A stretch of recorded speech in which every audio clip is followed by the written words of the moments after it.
Hello,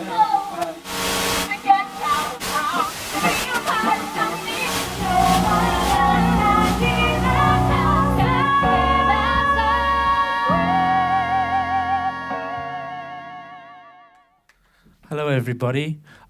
So it very rarely falls to me to actually be an adult. But on this occasion, aside from all the people that Adam thanked, there's one person he left out. And being the humble man that he is, he left out himself. Can you please give him a huge round of applause? Thank you, Adam.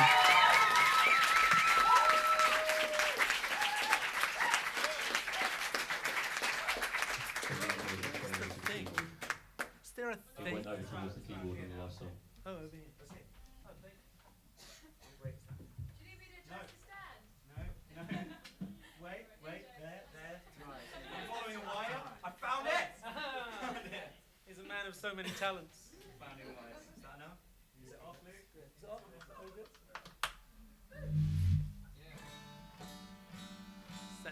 Is that going to sound okay?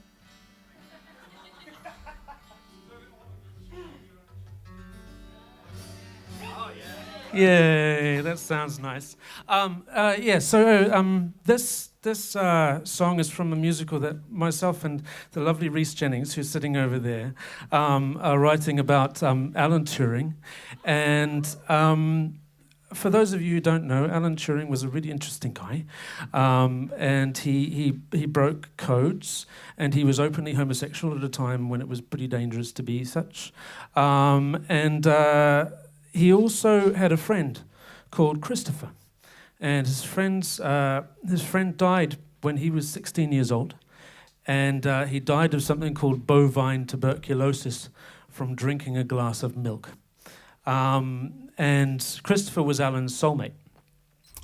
And in order to make sense of Christopher's death, Alan did what every normal 16-year-old boy does, and wrote a mathematical essay to explain it.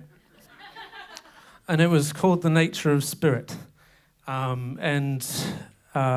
This song uses Alan's words and is going to be sung by the brilliant Josh Sneesby. And I'm going to play along with him, with these wonderful guys.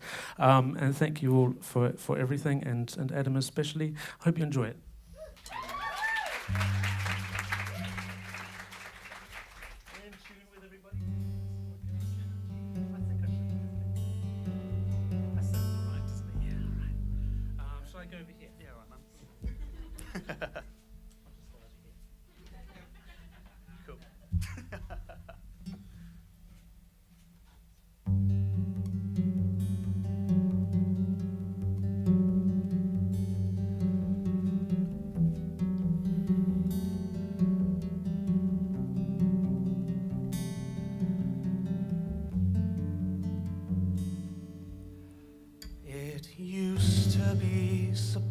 In science, that if everything was known about the universe at one particular moment, we can predict what it will be through all the future, all throughout the future, for all time.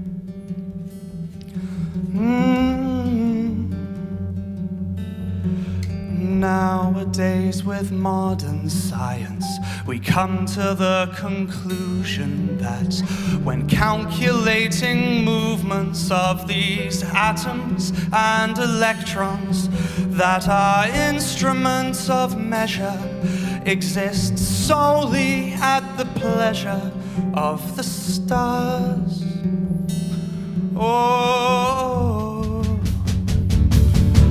There is a state of connection between the spirit and body, a gravitational pulling of pure matter to the soul, an attraction of a powerful kind combined to animate the state between the body and mind. But the mechanism holding the spirit within the body can only survive while the body is alive.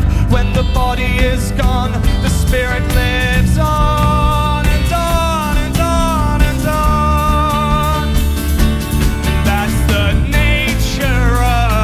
Spirit.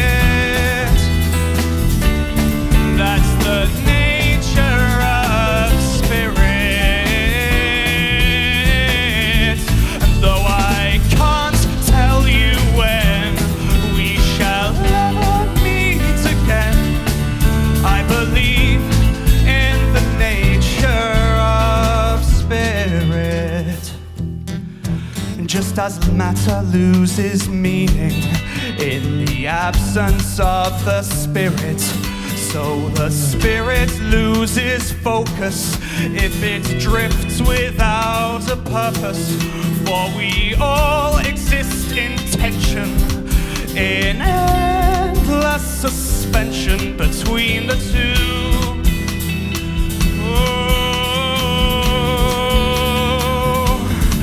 As to why I write this statement, as to why I pose this question, to exist without this theory is to resign my mind to madness.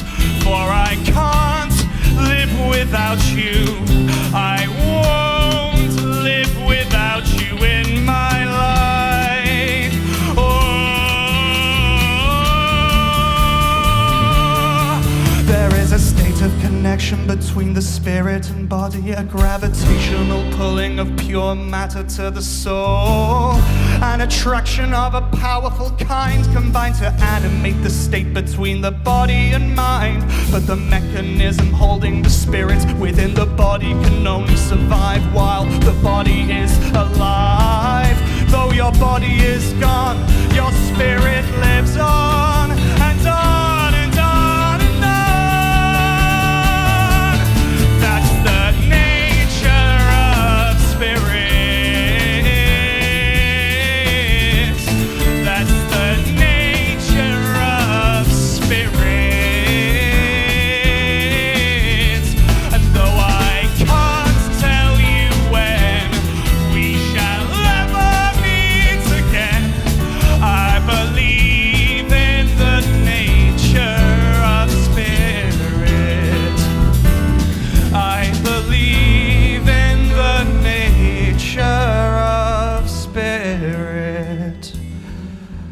As to why I write this statement, as to why I pose this question, to exist without this theory is to resign my mind to madness. For I can't live without you, I won't live without you in my life.